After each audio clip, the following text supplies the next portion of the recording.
Hello everyone, this is Afreen from Aspire Academy, and today we will start class 10th topic, which is the first chapter of class 10th, and it is life processes. Okay, so life processes, we'll study कि ये life processes है क्या and what are the smaller units of this chapter. So we'll come to it. Okay, so first of all we'll have to study nutrition. Among life process, nutrition is one of the broad topic which has to be covered today in lecture 1. So let's see what we'll study in nutrition, which is one of the life processes.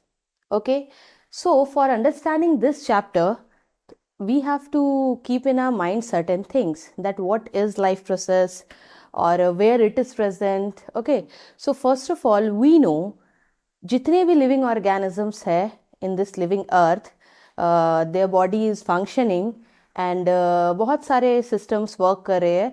So all that we will study within this life process. So what is the introduction of this chapter? Let's see in just a short way. Okay, that all living things have certain characters which are very common. Okay, कुछ ऐसे characteristics होते हैं जो हर living organism में वो common है.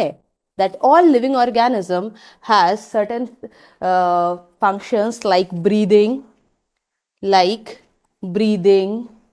growing. That means every living organism breathe. This is very true.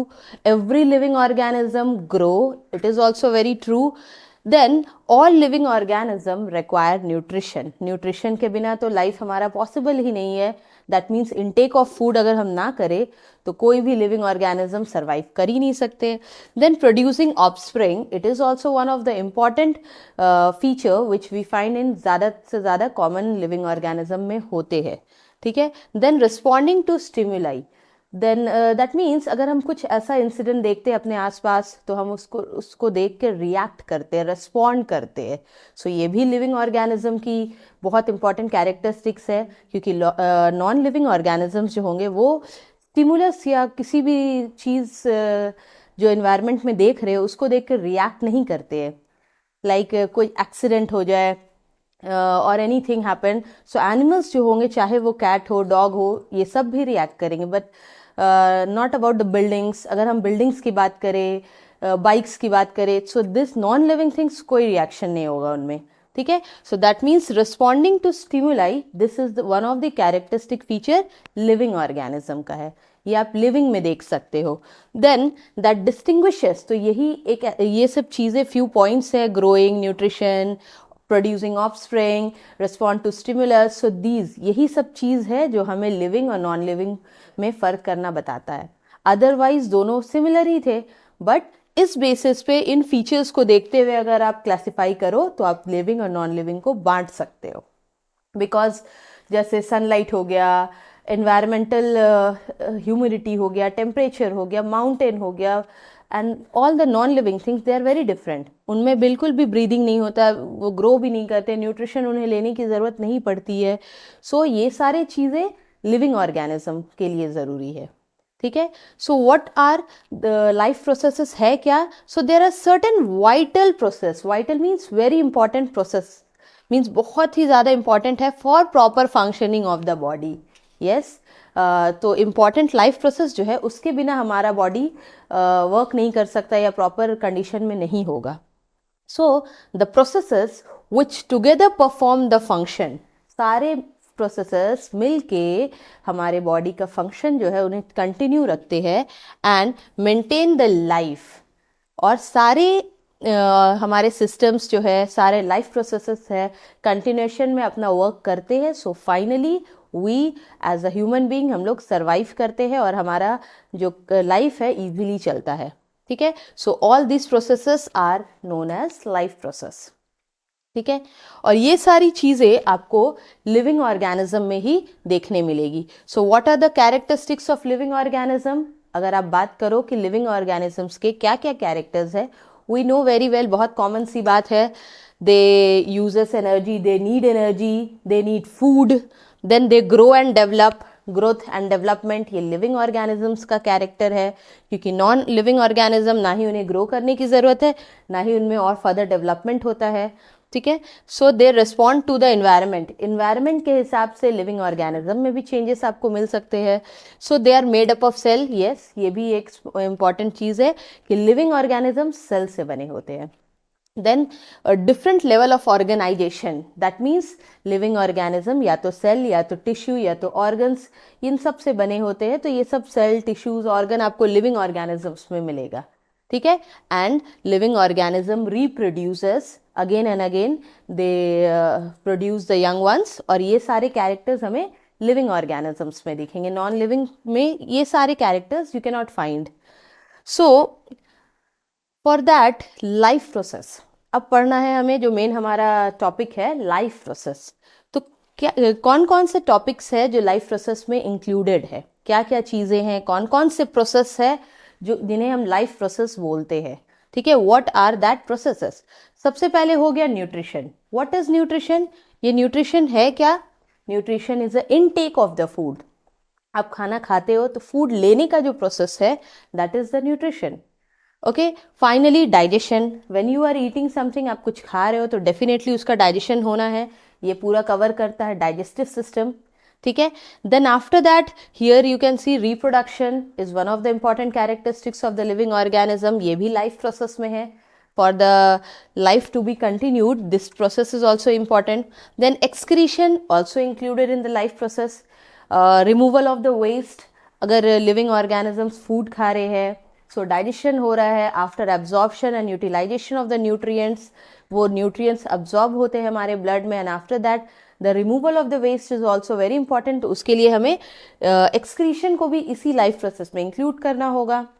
Then respiration is also one of the important life process, because बिना respiration के ऑक्सीडेशन ऑफ फूड नहीं होगा, मतलब हमारे फूड ब्रेक करके एनर्जी नहीं बनाएंगे। So respiration is also very important, okay, because we can not survive without breathing, ठीक है। बिना ब्रीदिंग के हम सर्वाइव नहीं कर सकते हैं, और ब्रीदिंग भी रेस्पिरेशन के ही एक टॉपिक है। सो वी विल सी कि ये सारे प्रोसेस बहुत इंपॉर्टेंट है, और ultimately transportation of the nutrients through the blood, मतलब ब्लड के जरिए बहुत सारे न्यूट्रिएंट्स है, हार्मोन्स है, एंजाइम्स है, जो हमारे पूरे बॉडी में सर्कुलेट करते हैं, और जहाँ उसकी ज़रूरत है वहाँ तक उन्हें पहुँचाया जाता है। तो all because of this transportation, okay. So जिसमें हमारा सर्कुलेटरी सिस्टम आता है।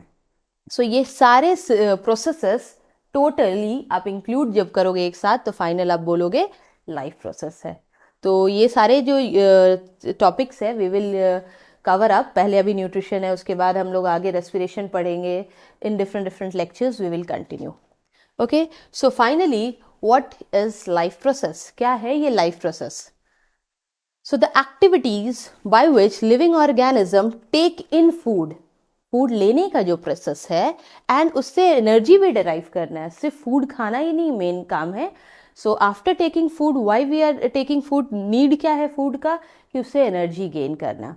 सो we take in food, we derive energy, और एनर्जी लेने के बाद जो वेस्ट प्रोडक्ट्स है, that and the removal of the waste material from the body and respond to the changes. So these all are called life process. You can quote it, और आप definition में भी लिख सकते हो that what is life process, अगर definition पूछा जाए, या what do you mean by life process. So you can answer this, the activities, वैसे एक्टिविटीज जिनमें लिविंग ऑर्गेनिज्म फूड ले रहे हैं, they take in food, they derive energy, they remove the waste and respond to the environmental situation.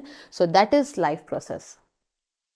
Next, the maintenance of the living organism is essential even if they are moving.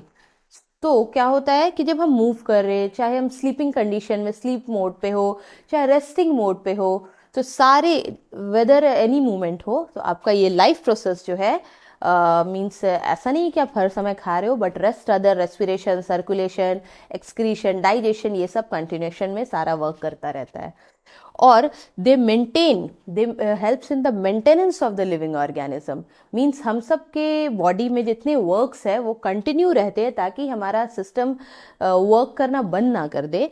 And nutrition, respiration, circulation, excretion, ये सब examples है life process के, ठीक है, अगर आपसे कोई पूछे give some examples of life process, क्या क्या है या कौन कौन से इवेंट्स आते हैं इस लाइफ प्रोसेस में, सो आप इसको इवेंट्स के नाम से भी जान सकते हो, nutrition, respiration, circulation, excretion, transportation. Okay, so these are the events which are involve in life process. So unicellular की अगर हम बात करें और मल्टी सेल्युलर, तो दोनों में थोड़ा डिफरेंस होता है उनके लाइफ प्रोसेस में, क्योंकि सिंस यूनिसेल्युलर के पास सारे अलग अलग सिस्टम्स तो नहीं होते हैं, ना ही रेस्पिरेटरी सिस्टम, सर्कुलेटरी, सारे अलग सिस्टम्स नहीं होते हैं लाइक इन अमीबा. एक ही बॉडी को सारा काम करना पड़ता है, तो वहां पे आप लाइफ प्रोसेस के लिए अलग अलग प्रोसेसेस नहीं देख पाओगे. So in unicellular all this process are carried by one single cell. तो इसके लिए अलग ऑर्गन्स नहीं होते, बल्कि क्या होता है कि एक ही सिस्टम जो है, एक ही बॉडी जो है यूनिसेल्युलर का, लाइक एमीबा का एक सिंगल बॉडी, वो सारे काम कर लेता है. Like this amoeba, a single body, इसी में डायरेक्ट इंजेक्शन ऑफ फूड होगा. Okay, directly they will take food, they will take in food through pseudopodia, false feed के थ्रू. एक्सक्रीशन भी उसी फॉल्स फीड के थ्रू होगा. डाइजेशन ऑफ द फूड होगा food vacuoles के थ्रू, वो भी इसी के अंदर ही होते हैं, कुछ अलग से स्पेशल ऑर्गन नहीं है.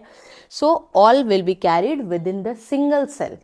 एक ही सेल सारा काम कर सकता है यूनिसेल्युलर में.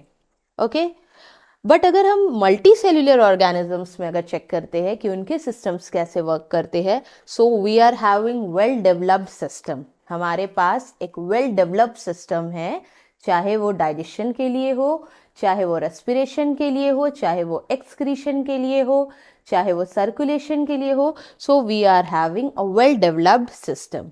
हमारे बॉडी में सबका एक प्रॉपर सिस्टम है, and all this system are present to carry out the life process. मतलब ये सारे लाइफ प्रोसेस को कैरी करने के लिए, कंटिन्यू रखने के लिए ये गॉड ने अलग अलग सिस्टम्स हमें दिए हैं. Okay, so what more we can study about this is nutrition. So what is nutrition? What do you mean by the term nutrition? क्या है ये nutrition? The process of acquiring food. Acquiring means taking in. ठीक है, लेना, food लेना. That is needed for the nourishment. Yes, for the growth, energy, development. तो अपने आप को नरिश करने के लिए हमें इसकी ज़रूरत पड़ती है. And for the sustenance of the organism continue करे अपना लाइफ प्रॉपरली, इन सब चीज़ों के लिए न्यूट्रिशन इज़ वेरी इंपॉर्टेंट. ठीक है, सो आप कैसे डिफाइन कर सकते हो न्यूट्रिशन को? The process of taking in food or the process of acquiring food, and that is needed for the nourishment of the living organism and for the sustenance of the life. ठीक है, nourishment और life को sustain करने के लिए, continue रखने के लिए ये न्यूट्रिशन जरूरी है. So there are the two main mode of nutrition. What is the word mode? What does the word mode means? Means through. किस प्रोसेस के थ्रू ये न्यूट्रिशन कैरी ऑन हो सकता है?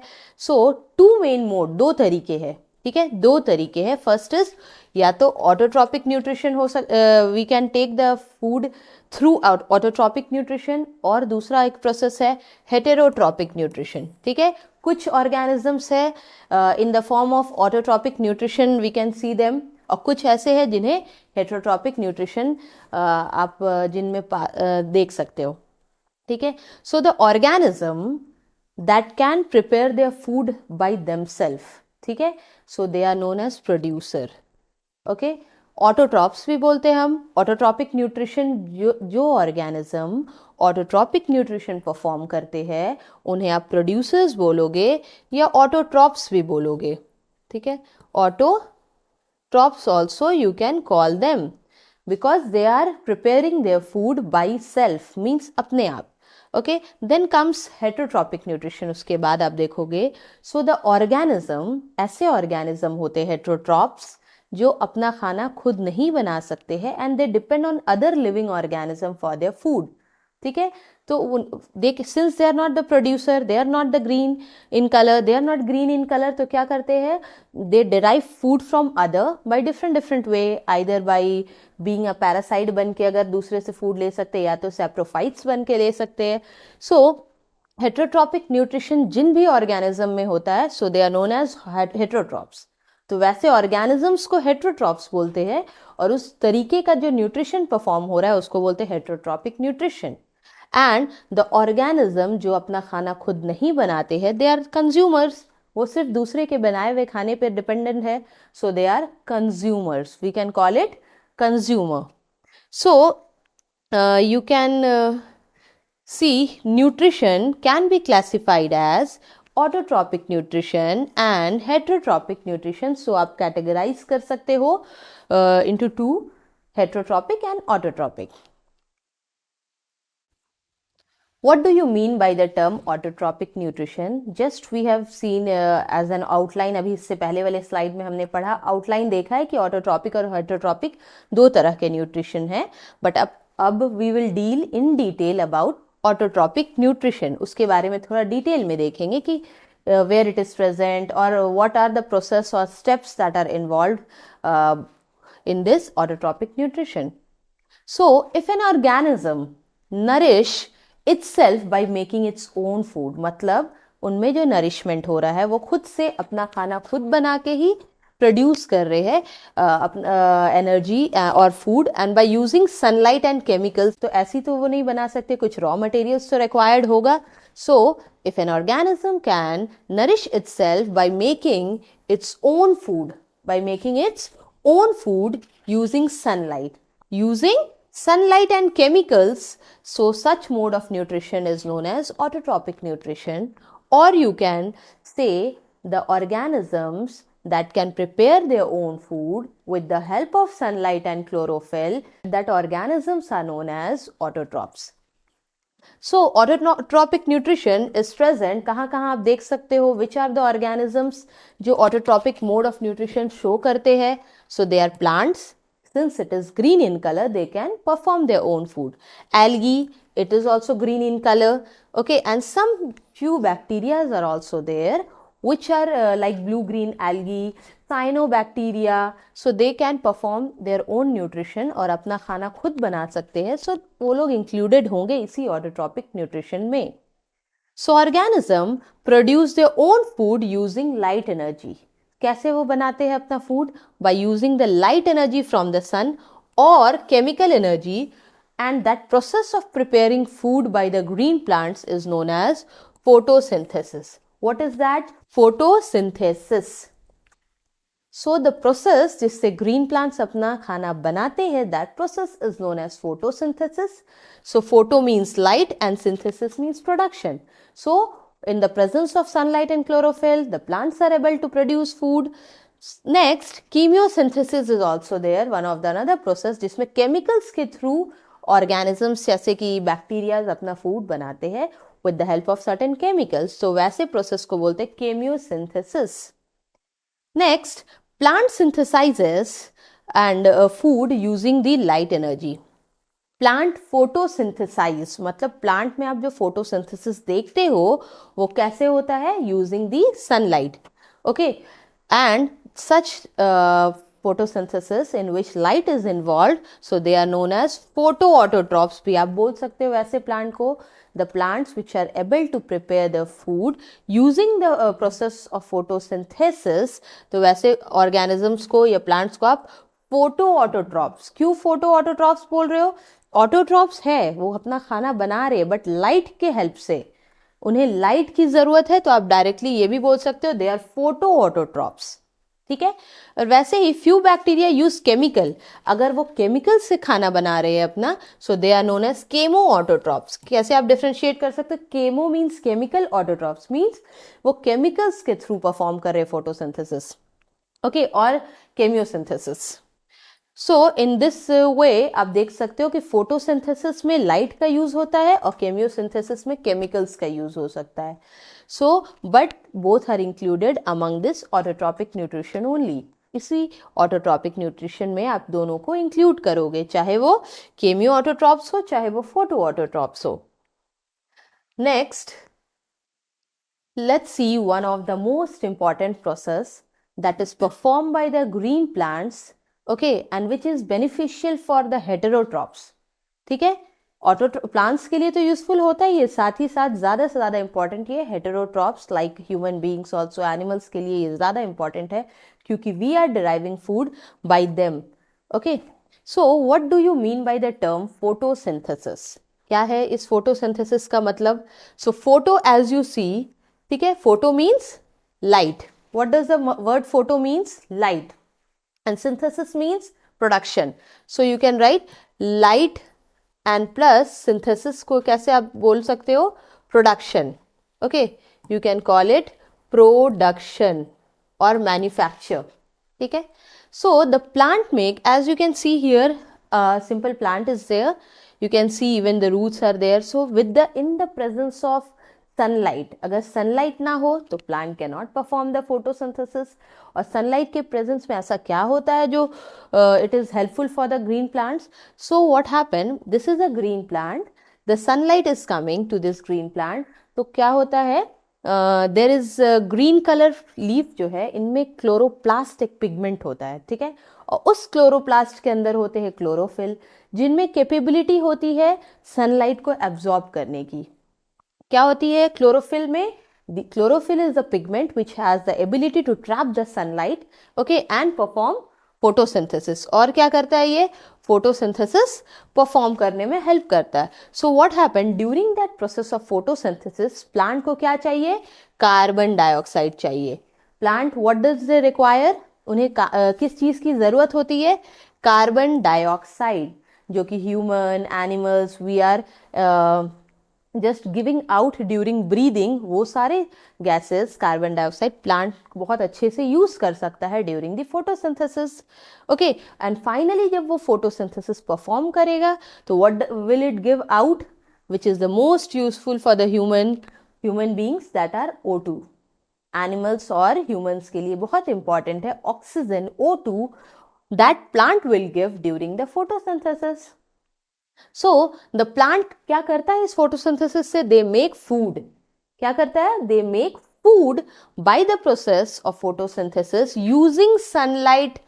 पहला तो सनलाइट वो यूज करेगा, दूसरी बात है वाटर भी यूज करेगा, एंड विच प्रोवाइड, और सनलाइट और वाटर दे प्रोवाइड नरिशमेंट. क्या करता है? नरिश करता है to other organism and themselves. Means the autotrophs will prepare the food, और वो सारे ह्यूमन बींग्स, एनिमल्स, सब के लिए यूजफुल होगा और प्लांट्स के लिए भी.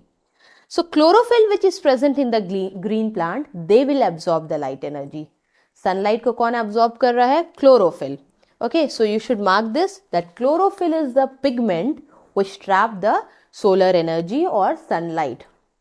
So chlorophyll is essential for photosynthesis. तो आप देख ये भी सकते हो कि जो नॉन ग्रीन प्लांट्स है, जो ग्रीन कलर के नहीं होते हैं, मीन्स उनमें क्लोरोफिल नहीं होता है, so they are unable to prepare their food like fungus.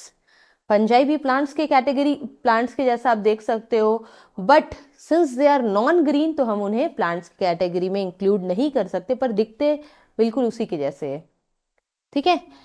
So what more the plant is having, जो उन्हें हेल्प करता है इस फोटोसिंथेसिस परफॉर्म करने में, दैट इज स्टोमेटा. स्टोमेटा क्या है? It is stomata are the pores which are present on the lower surface of the leaf. So chlorophyll is essential for photosynthesis and stomata to facilitate the intake of the carbon dioxide. So intake and for taking in carbon dioxide and giving out oxygen. So stomata is very much helpful during that process. Okay, so see, this is a equation in which we'll try to represent the photosynthesis with the help of equation, chemical equation. ठीक है. इसमें क्या होता है? सबसे पहले तो हमने क्या पढ़ा है?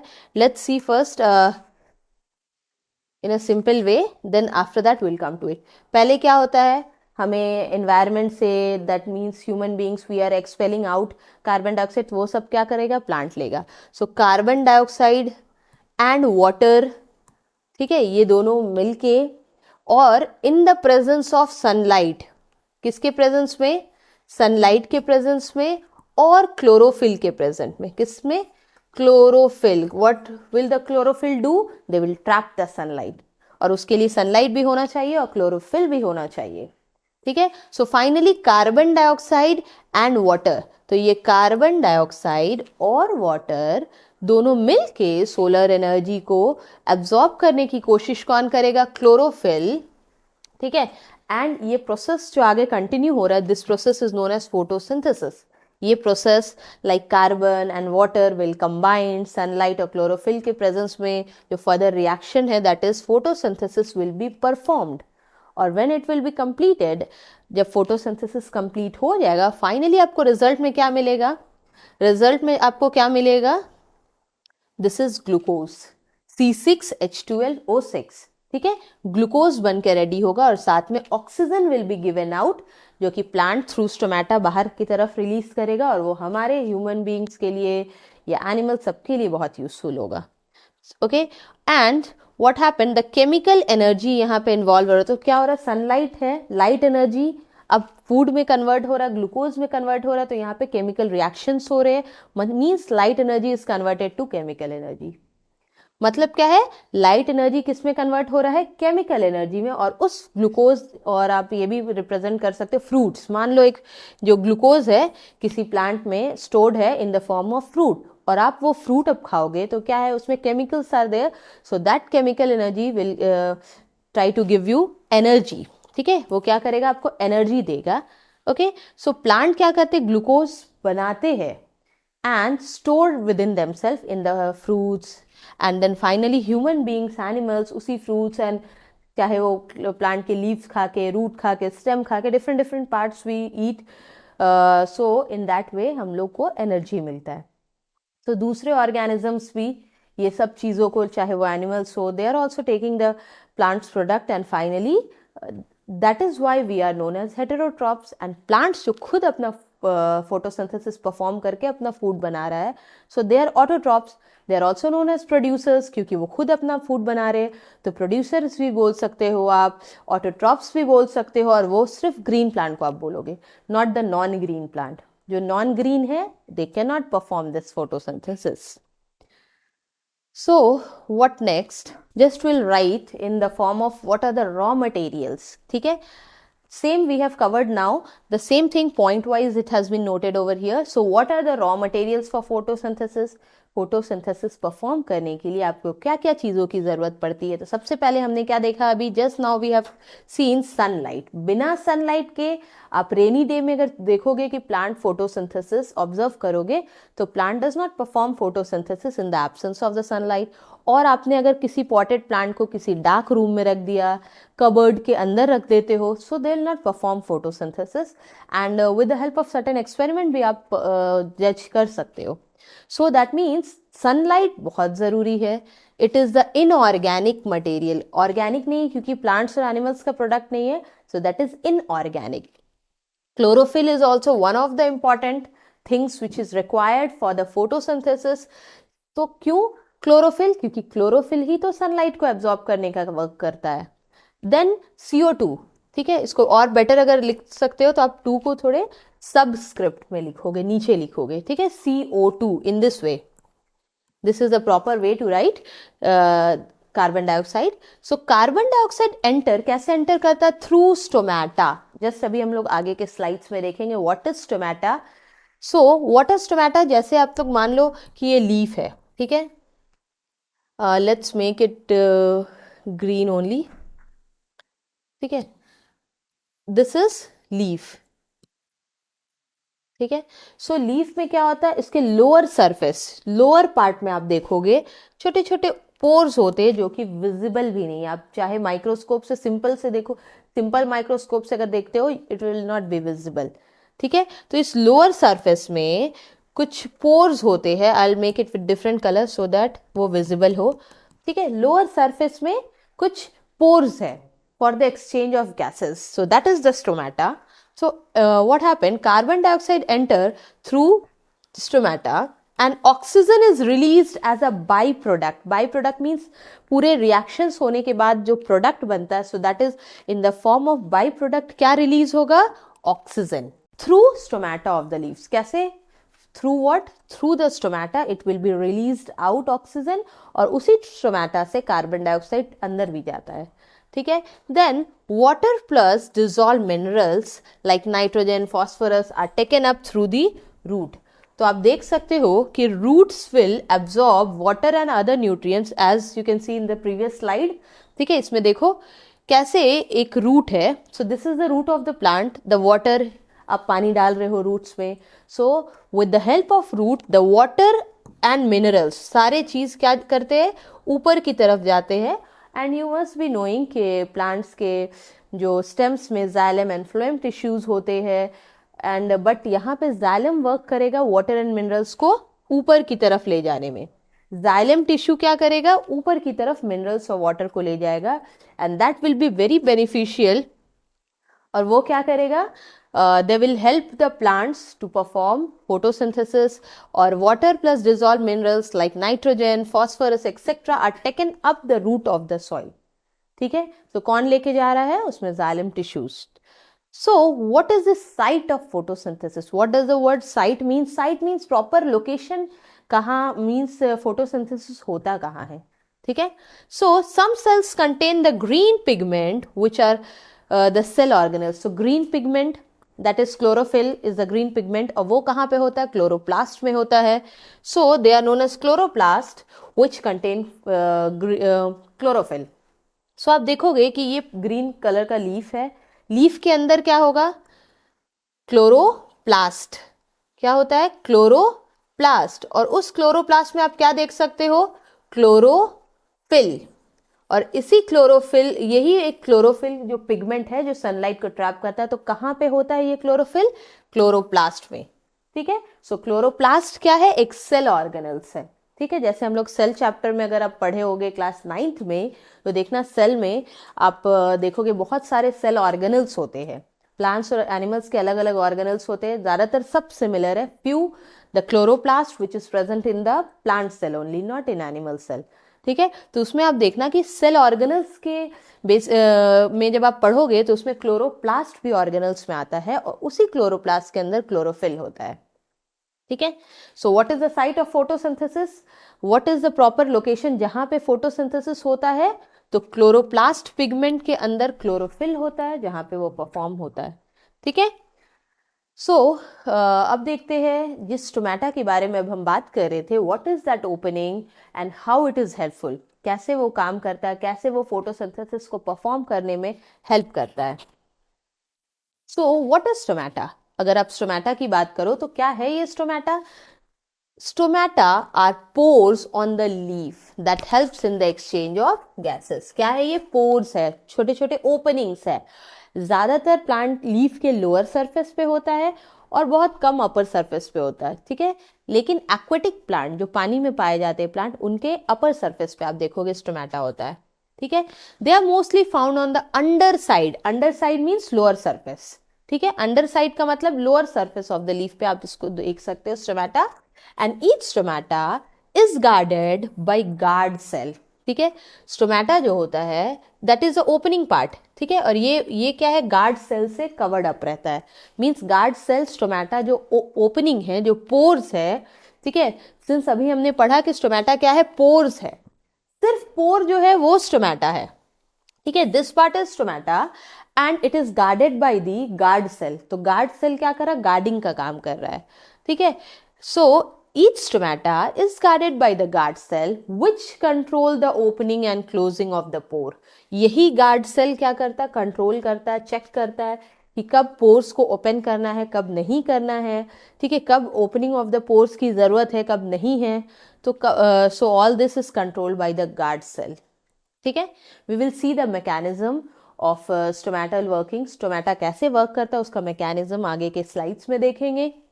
बट अभी देखो, the water content of the guard cell is responsible for this function. तो क्या है, इसमें अमाउंट ऑफ कितने वाटर्स है, इस गार्ड सेल में कितने वाटर है. ठीक है, वो डिसाइड करेगा कि स्टोमेटा विल ओपन और close. So if you look at this diagram, this is stoma close. Stoma means stomata is closed. Since you can सी यहाँ पे कोई ओपनिंग, कोई पोर नहीं है, मीन्स स्टोमेटा क्लोज है. और यहाँ पे आप देखो the stomata is open. So you can say that stoma open in this diagram.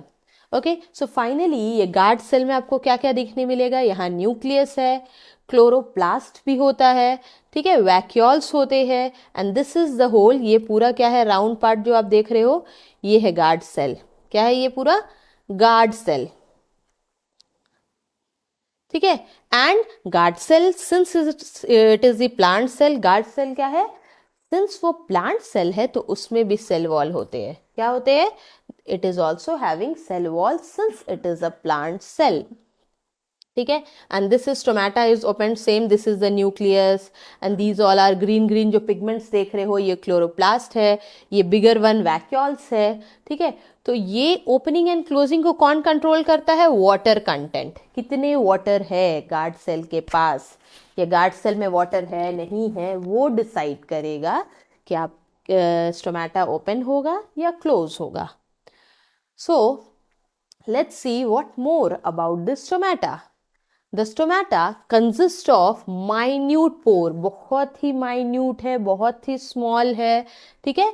और उसी पोर्स को आप बोलोगे stoma, which is surrounded by a pair of guard cell। मतलब जो गार्ड सेल होते हैं वो सिंगल आपको नहीं दिखेंगे। ठीक है। गार्ड सेल सिंगल नहीं, वो पेयर में रहते हैं, जस्ट किडनी शेप के जैसा आप देख सकते हो, pair of the guard cell. ठीक है। तो एक पेयर ऑफ गार्ड सेल होता है जो स्टोमेटा को कवर अप करके सारे साइड से रखता है। तो stomata open and closes, stomata open भी होता है क्लोज भी होता है according to the turgidity of the guard cell. सबसे पहले हमने पढ़ा था कि वाटर के अमाउंट डिसाइड करते हैं कि स्टोमेटा ओपन होता है या क्लोज होना है, जो भी। But here you can C same thing, ये भी वही है, स्टोमेटा ओपन और क्लोज करता है according to the turgidity of guard cell. और वो टर्जिडिटी रिजिडिटी जो है वो कैसे आता है, वाटर के थ्रू आता है। ठीक है। अमाउंट ऑफ वाटर डिसाइड करेगा कि गार्ड सेल टर्जिड होगा या नहीं। So guard cells are bean shape. कैसे है ये गार्ड सेल, बीन शेप के जैसा है। ठीक है। Bean shaped guard cell which contain chloroplast. Just अभी हमने देखा ये जो ग्रीन ग्रीन पिगमेंट्स देख रहे हो ये सब क्या है, क्लोरोप्लास्ट है।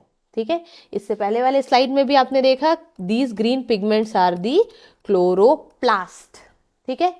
अब क्या होगा, दे कंटेन क्लोरोफिल, उसी क्लोरोप्लास्ट के अंदर होगा chlorophyll which is the capable of trapping the sunlight. मतलब ये सब क्लोरोप्लास्ट के अंदर क्लोरोफिल है और वो क्या करेगा, सनलाइट को ट्रैप करेगा अपने अंदर। ठीक है। उसके बाद क्या होता है, द सब्सिडरी सेल, मतलब ये गार्ड सेल है, गार्ड सेल के अगल बगल जो ये सारे सेल्स देख रहे हो ना येलोइश इन कलर, तो ये सब एसेसरी और हेल्पिंग सेल्स है। क्या है, सब्सिडरी भी बोल सकते हो। ठीक है। Subsidiary cell which is surrounding the guard cell. ठीक है। Let me clean it first. Next, now I hope it is clearly visible.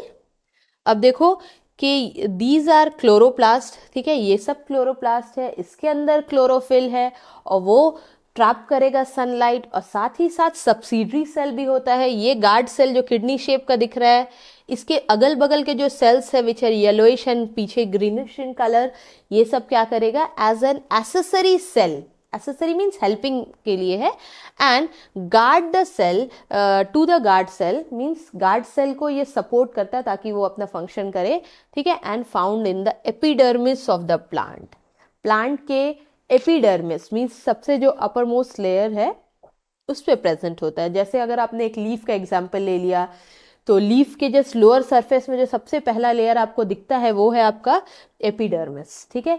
उसके अंदर एपिडर्मिस के लेयर पे ही आप देखोगे द गार्ड सेल उसके जस्ट बिलो होता है ताकि एक्सचेंज ऑफ गैसेस इजीली हो सके। So this is the outermost layer is epidermal cell. उसके बाद होते हैं अगल बगल subsidiary cell, this is the stomatal pore and this is the guard cell. Okay, so they are present between the guard cell and the epidermal cell. Where is the subsidiary cell present? Subsidiary cell कहाँ पे present होता है, between guard cell, मतलब ये guard cell है और पीछे epidermal cell है, तो इसके बीच में present होता है कौन, subsidiary। ठीक है। When the guard cell expand during the stomatal opening, so what happen, and protect the epidermal cell when the guard cell expand। तो इस एपिडर्मल सेल को कौन प्रोटेक्ट करता है, ये सब्सिडरी सेल। जब guard cell open close contract और relax होते हैं, सो उस समय एसेसरी जो सब्सिडरी सेल्स है वो हेल्प करता है ताकि जो गार्ड सेल है उससे डिस्टर्बेंस ना हो, किसी तरह वो डिस्ट्रॉय ना हो, ना ही एपिडर्मल सेल किसी तरह डिस्ट्रॉय हो। So finally, what more the mechanism of stomatal opening and closure process involves. तो opening and closure का जो process है इसमें क्या होता है finally, and how does it work, what is the mechanism? So the opening and closing of the stomata developed on turgor pressure. ठीक है, means क्या होता है कि normal अगर आप देखोगे, so if this is guard cell है, ये गार्ड सेल है, बीच में जो ओपनिंग देख रहे हो ये है स्टोमेटा, इसके अगल बगल जो सेल्स है ये है आपके सब्सिडरी और एसेसरी सेल. ये क्या है? सब्सिडरी और एसेसरी, हेल्पिंग के लिए है. इसके ऊपर होता है एपिडर्मल सेल. ठीक है. So when the guard cell are turgid, जब अगल बगल के सेल्स में ज्यादा वाटर्स होते हैं, ज्यादा वाटर होते हैं, तो क्या होता है, वो पास ऑन होके गार्ड सेल तक आ जाता है. फाइनली गार्ड सेल जो है उसमें अमाउंट ऑफ वाटर थोड़ा ज़्यादा हो जाता है, तो इट बिकम्स टर्जिड. ठीक है, थोड़ा स्टिफ हो जाता है, टर्जिड, क्योंकि उसका टर्गर प्रेशर बढ़ जाता है. ठीक है, तो अंदर के वॉल से, जैसे कि ये गार्ड सेल है, तो इसमें क्या होता है, इनर साइड से जो वाटर का प्रेशर है वो बढ़ने लगता है. ठीक है, सिंस वाटर का प्रेशर बढ़ रहा है तो अंदर टर्गर प्रेशर इंक्रीज करता है और फाइनली सेल टर्जिड हो जाता है, बहुत स्टिफ हो जाता है एंड एक्सपैंड. और फाइनली क्या हो जाता है, सिंस पानी ज़्यादा उसके अंदर फिल्ड हो गया तो वो एक्सपैंड करेगा. एंड जैसे ही stomata will expand, so what happen, the openings और the pore will open, stomata open हो जाता है. ठीक है. And when the guard cell lose water, जैसे ही guard cell, we can understand it more clearly with the help of this diagram. Yes, आप ऐसे अज्यूम करो कि इसके बगल में कुछ सेल्स बना लेते हैं हम, जिसे बोलते हैं सब्सिडरी सेल्स. ठीक है, इसके आसपास आप देखना सब्सिडरी सेल्स है. ठीक है, this is the previous slide only. तो इसमें आप देखो अगल बगल सब्सिडरी सेल है. जैसे ही रूट ने पानी को एब्जॉर्ब किया, फाइनली रूट से क्या होगा, पूरे प्लांट्स के बॉडी में चला गया. उसके बाद finally rest other part of the body of the plant और the leaf will also get the water. So अगल इस साइड में देखना एपिडर्मल सेल है, उससे क्या होगा, सब्सिडरी सेल तक पानी आ गया. ठीक है, फाइनली क्या होगा, this guard cell will also allow the water to enter, इसमें भी पानी चला जाएगा.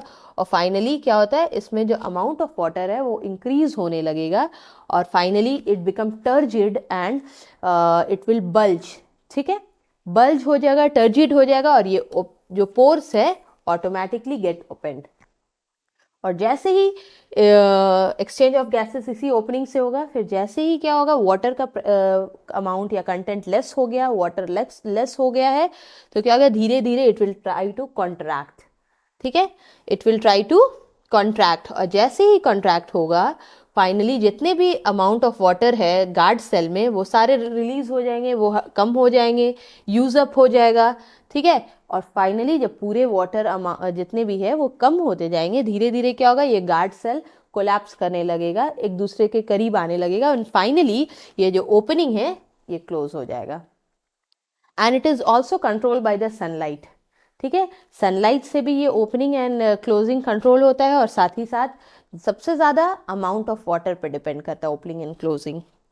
So this opening and closing of the stomata is controlled by the amount of water. Okay, so stomata normally open when the light strikes the leaf. तो stomata कब open होता है? When the light strike the leaf and closes during the night.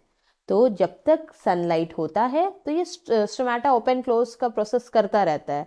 जैसे ही complete darkness हो गया, there is no sunlight. ठीक है, so finally the stomata remain closed because उस समय उन्हें फोटोसिंथेसिस नहीं करना है डार्कनेस में. ठीक है, so when the guard cell lose water they become flaccid. जब लूज होता है तब वो थोड़ा श्रिंक करने लगता है. ठीक है, और जब गार्ड सेल को ज़्यादा से ज़्यादा वाटर मिलती है तो वो क्या करता है, एक्सपैंड करता है due to the turgor pressure. ठीक है, and stomata normally open when the light strikes and the closes during the night. ठीक है, तो ये प्रोसेस था स्टोमेटा के ओपनिंग और क्लोजिंग का, जिसके ऊपर फोटोसिंथेसिस डिपेंडेंट है. ठीक है, अगर आप स्टोमेटा को ओपनिंग एंड क्लोजिंग नहीं समझते हो, then definitely photosynthesis clearly you will not be able to understand. So next, again we will come back in detail about photosynthesis. Okay, so basic idea everyone we are having that what is photosynthesis, but we will go step by step with a different process. Okay, so what is photosynthesis? Photosynthesis is the process of preparation of the food by the green plants. Okay, so the green plant utilize the sunlight, chlorophyll. Okay, sunlight, the green plant, as you can see in the figure, this green plant will take sunlight and they have their own chlorophyll since they are green in color, and they'll even take this carbon dioxide from the atmosphere and water from the roots, and finally all these things will combine and helps the plant to perform photosynthesis. So the process by which inorganic substance, what is inorganic? This carbon dioxide, these waters, these are inorganic substance. So we can say the inorganic substances in the green plants are converted. Okay, they are converted into organic. That means the main thing is what? The inorganic substances will be used and they will help to convert it. They will be converted into organic substance. Okay, by the process of photosynthesis. So जो carbon dioxide और water use हो रहा है chemical और reaction जो कि photosynthesis is the chemical reaction, so after that finally you will see the organic substance बनेगा. And you know organic मतलब क्या होता है? जो भी substance which are organic substance, that means plants and animal product. ठीक है, तो ऑक्सीजन मिलेगा और ग्लूकोज मिलेगा फोटोसिंथेसिस में. So yes, definitely it is an organic substance. ठीक है, तो फोटो मतलब क्या होता है? Light. And what does the word synthesis means? Combination. Okay, और मैन्युफैक्चर. कॉम्बिनेशन भी आप बोल सकते हो या मैन्युफैक्चर भी बोल सकते हो. ठीक है, ये एक ऐसा प्रोसेस है जिसमें कुछ नया बनता है. Okay, and that is the glucose. So photosynthesis is very important activity and it is only performed by the green plants. It is very important to know that green plants can perform photosynthesis. Non-green plants, they are not capable of performing photosynthesis. So whether flowering plant, चाहे वो flowering plant हो या नहीं हो, ठीक है, green है, that means definitely photosynthesis होगा उनमें. ठीक है, दस अगर प्रॉपर डेफिनेशन आप देखो कि फोटोसिंथेसिस का proper definition generally it comes in exam, तो फिर आप क्या लिखोगे? That photosynthesis can be defined as what? A biochemical process. क्या है ये? Biochemical. Bio means living and chemical means plant is also a living body. तो उसी लिविंग बॉडी में बहुत सारे केमिकल रिएक्शन होते हैं. ठीक है, by which plant manufacture their own food. और वो chemical reaction that help the plant कि वो अपने से फूड मैन्युफैक्चर कर सके using, very important, carbon dioxide and water as raw material. तो पूरे जो केमिकल रिएक्शन है फोटोसिंथेसिस, इसमें आपका मेनली क्या चाहिए? Carbon dioxide and water. Without this two things photosynthesis can not happen because these are the raw material. ठीक है, आप बोल सकते हो carbon dioxide CO2 plus water H2O is very important and it will finally helps in the formation of glucose बनाएगा और plus oxygen. So what is required here? इस chemical reaction में कार्बन डाइऑक्साइड और वाटर के अलावा और आपको क्या चीज़ें चाहिए? This sunlight and from this green plants chlorophyll. तो यहाँ पे और क्या चाहिए? Sunlight and chlorophyll is the main requirement of the plant for performing photosynthesis. Okay, so you have to just mug up this definition, learn kar lo, and you can directly write in your answer. This is a proper definition of photosynthesis. Now let's see what are the sites where photosynthesis takes place. कहाँ पे होता है? I already told you that plant cell has one organelle. Plant cell में एक cell organelle होता है जिसे आप बोलते हो क्लोरोप्लास्ट. क्या है वो? क्लोरोप्लास्ट. ठीक है, और वो क्लोरोप्लास्ट के अंदर होता है chlorophyll which is the site for photosynthesis. और वही क्लोरोफिल ऐसा जो जगह है, एग्जैक्टली लोकेशन है जहाँ पे फोटोसिंथेसिस होता है. सो फोटोसिंथेसिस कहाँ होता है? क्लोरोफिल में. क्लोरोफिल कहाँ है? क्लोरोप्लास्ट में. ठीक है, सो chlorophyll along with xanthophyll. So ऐसा नहीं है कि प्लांट में बस एक क्लोरोफिल ही पिगमेंट होता है, ठीक है. ग्रीन कलर जो प्लांट का होता है वो क्लोरोफिल की वजह से होता है, but more another pigments are also there, xanthophyll, जिससे फ्रूट्स और फ्लावर के कलर्स आते हैं, ऑरेंज और रेड कलर का होता है, ठीक है. And carotene, these are the another pigment which are found in plants, ठीक है, which are found in plants, xanthophyll and carotene. But chlorophyll is the pigment which provide green color to the plant. Okay, so these are also necessary for photosynthesis, but not as compared to this chlorophyll. ठीक है, the main here role who will play? Chlorophyll. और chlorophyll कहाँ है? इसी chloroplast में. So this is the structure of the chloroplast. ये है chloroplast, double membranous structure है, डबल मेम्ब्रेन होता है. इनर आप देखोगे थाइलाकॉइड, प्लेट लाइक, और डिस्क, डिस्क जानते हो ना, प्लेट या डिस्क एक के ऊपर एक अरेंज है, so that is known as thylakoid. ठीक है, so this is the internal membrane of this chloroplast. ये आउटर एक्सटर्नल मेम्ब्रेन है, ठीक है. और इसके अंदर जो फ्लूइड पार्ट होता है विच इज द फ्लूइड और jelly like, that is stroma. Okay, so this thylakoids are here present, and in this thylakoid only the chlorophyll यहीं पे present होता है. These chlorophyll pigments are just embedded in this thylakoids, which is the plate or disc-like structure. So these pigments are contained in the cell organelles, which is known as chloroplast. So where the chlorophyll is present? In the chloroplast. So it is a photoreceptor. क्या है ये? photoreceptor. That means photo means light, light को ये receive करता है. Means इनका function क्या होता है इस chlorophyll का? To receive the sunlight. Or you can also say only light receptor. It is just a light receptor molecules, and that play a very great role in this photosynthesis. इस chlorophyll के बिना there will be no photosynthesis. Okay, so that means it is the most important organelles or the structure which is present in the chloroplast. ठीक है, so chloroplast are where it is present. अब आप देखोगे कि ये chloroplast आखिर होता कहाँ है. So it is present in the leaf, a simple leaf. ठीक है, एक simple leaf ले लो which is green in color. इसके आप cross section अगर cut करोगे then you will be able to see. And just it is not visible with a simple microscope से आप नहीं देख सकते हो. ठीक है, और even microscope, बहुत high level वाले microscope, then only you will able to see. Chloroplasts are present in the leaves. That is why leaves are called photosynthetic organ. क्या बोलते हैं leaves को? Please mark it, photosynthetic organ. We call this leaf photosynthetic organ. ठीक है, so chloroplasts are found. Where is this chloroplast found? ठीक है, it is found in the mesophyll cells of the leaf. We will see in the diagram, one of the diagram. ठीक है, तो अगर internal structure अगर आप leaf का देखते हो, then you will be able to see that where it is present. Okay, so it is present where? In the mesophyll cells of the leaves. The green color of the plant is due to this chlorophyll. We have gone through it. So this is the internal structure of leaf.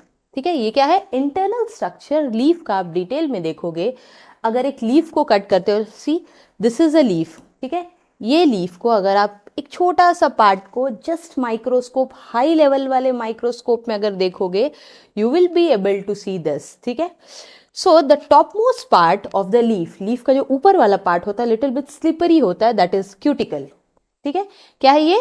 Cuticle. उसके बाद वाला जो layer आता है वो होता है epidermis. सो पहला लेयर क्यूटिकल है, उसके जस्ट बिलो इज एपिडर्मिस. ठीक है, देन उसके बाद बहुत सारे मेसोफिल सेल्स होते हैं. क्या होते हैं? Soft and spongy mesophyll cells. You can see spongy mesophyll cells and this is also mesophyll cells. ठीक है, both are different types of the mesophyll but both are mesophyll cells. ठीक है, यहाँ पे प्लांट के वेन्स हो गए. Lower epidermis, अब ऊपर क्यूटिकल है, फिर डिफरेंट पार्ट्स आर देयर. अब लोअर साइड में भी देखो the lower epidermis, and lower epidermis जो पार्ट है वहाँ पे आप देखोगे स्टोमेटा होता है for opening and closing and for the exchange of the carbon dioxide and oxygen and even water also get exchanged through it. okay, in the atmosphere. So just you can see this diagram also. This is the structure of a leaf को अपने एक leaf को just you have to cut it the cross section part, ठीक है. तो बीच वाला जो central part होता है, the veins part, that is known as midrib, और lamina जो leaf blade जिसको बोलते हैं, एक simple पत्ता देखते हो, ऊपर में जो surface आप देखते हो, that is known as a lamina, ठीक है.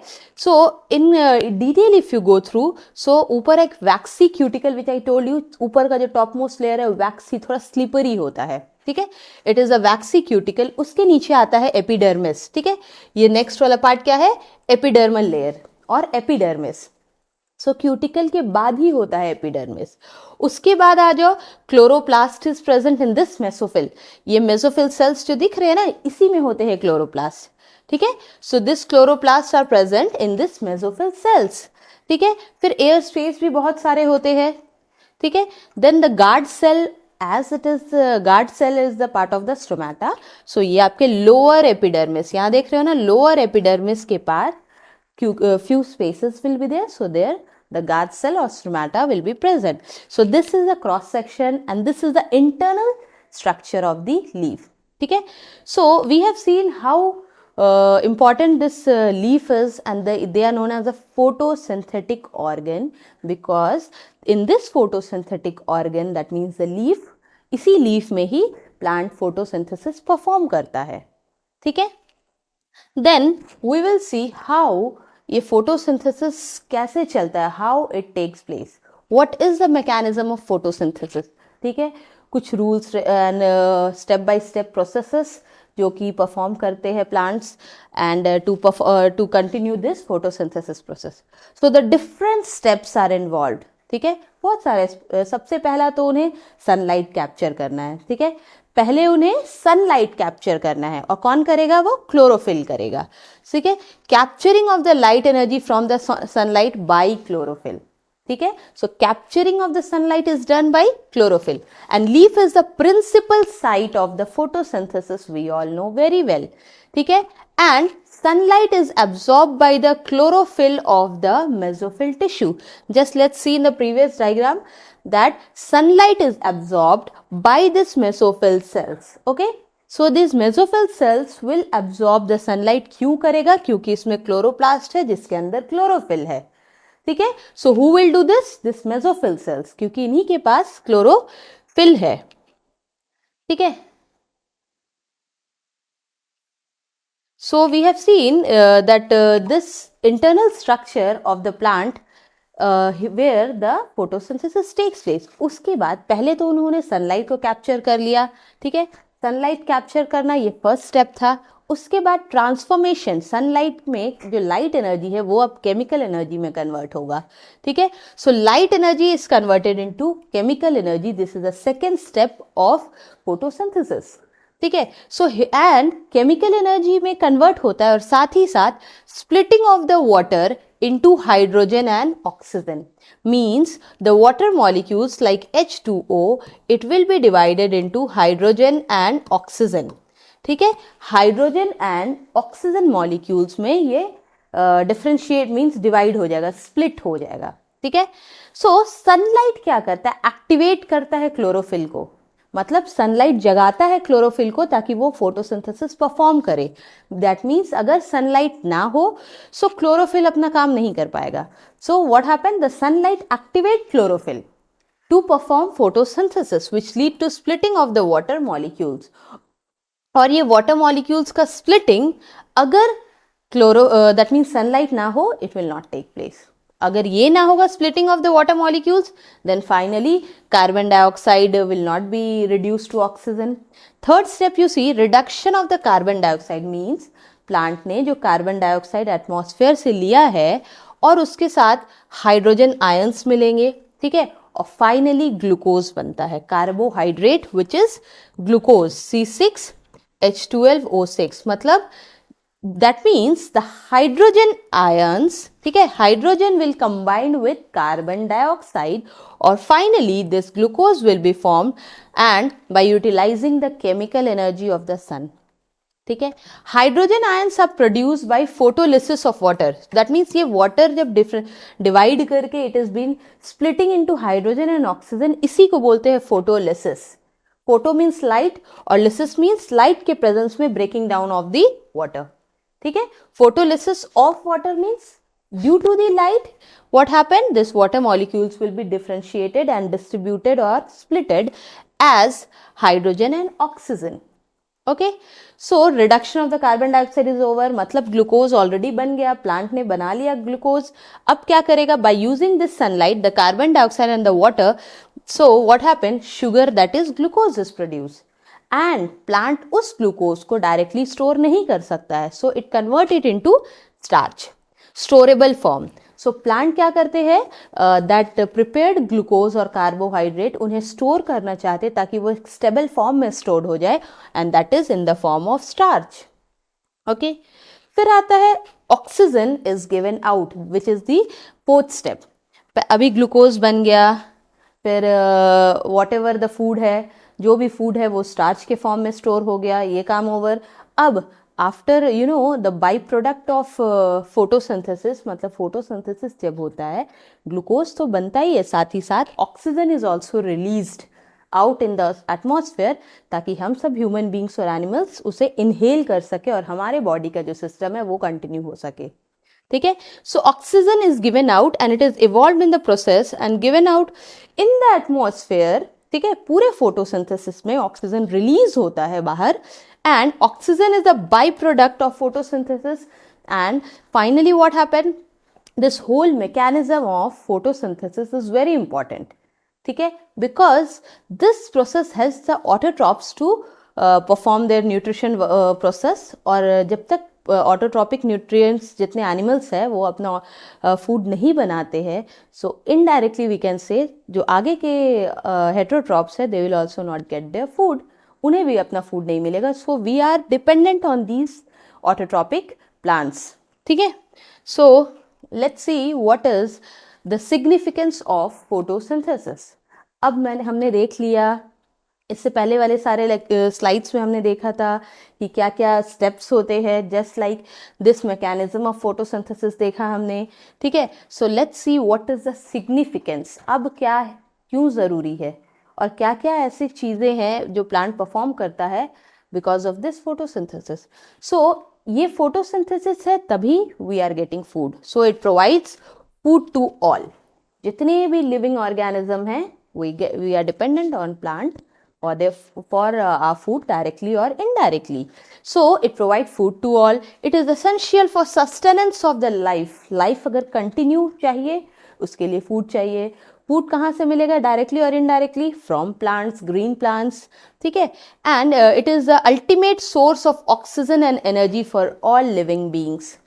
ठीक है, ultimate source of energy, that means oxygen और energy हमें सब इसी photosynthesis प्रोसेस का बाई प्रोडक्ट के फॉर्म में ही मिलता है।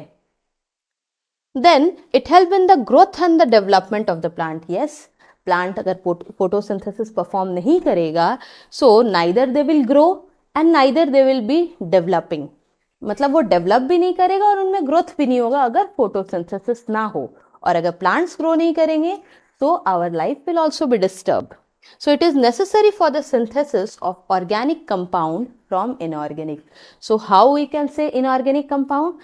Just you can see carbon dioxide and water जो कि inorganic है वो use किया जाता है और हमें organic in return मिलता है। जो रिटर्न में मिलता है carbon dioxide, sorry not carbon dioxide, it is a glucose that is organic compound.